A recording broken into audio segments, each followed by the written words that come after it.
Hi guys, welcome back to one more mini vlog.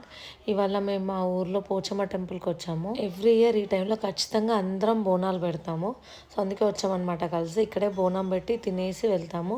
So మంచి చిన్నగా outing లాగా అనిపిస్తుంది. సో ఇక్కడ టెంపుల్ యాక్చువల్లీ మేము వచ్చిన రోజు ఎవ్వరు లేరు. సో చాలా పీస్ఫుల్గా ఉండే.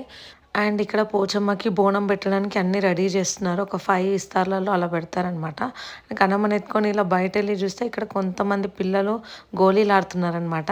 నాకు ఒకేసారి నా చిన్నప్పటి డేస్ గుర్తొచ్చినాయి. నేను కూడా ఆడుతుండే, లైక్ చాలా చిన్న ఉన్నప్పుడు మంచిగా గోళీలు ఆడుకునేది మా మామయ్య వాళ్ళతో అందరితో కలిసి. ఇప్పుడు వీళ్ళు ఆడుతున్నారు. అట్లనే ఆడి ఆడి ఒక స్టేజ్లో ఫైటింగ్ కూడా చేస్తుండే మేము. అండ్ ఇక్కడ ఆల్మోస్ట్ అంతా రెడీ చేసేసారు బోనం పెట్టడానికి. అండ్ అలాగే బోనం పెట్టిన తర్వాత ఓడిబియ్యం కూడా పోసినాము పోచమ్మ తల్లికి. సో ఇక్కడ నేను ఓడిబియ్యం పోస్తున్నా. అండ్ తర్వాత అందరం కలిసి బోనం పెట్టిన ఈ ప్లేట్స్ ఉన్నాయి కదా, అట్లీస్ట్ ఒక 5 మెంబర్స్ అన్నా తినాలి. సో అదంతా తినేసి వస్తున్నాము. అండ్ కన్నమ్మనైతే ఇక్కడ మధ్యలో కూర్చొని అందరినీ డిస్టర్బ్ చేస్తుంది. సో అదొక్కతే చిన్నపిల్ల ఉంది, అదేం కావాలంటే అది ఇవ్వాలి దానికి. Bye bye, will meet you next video.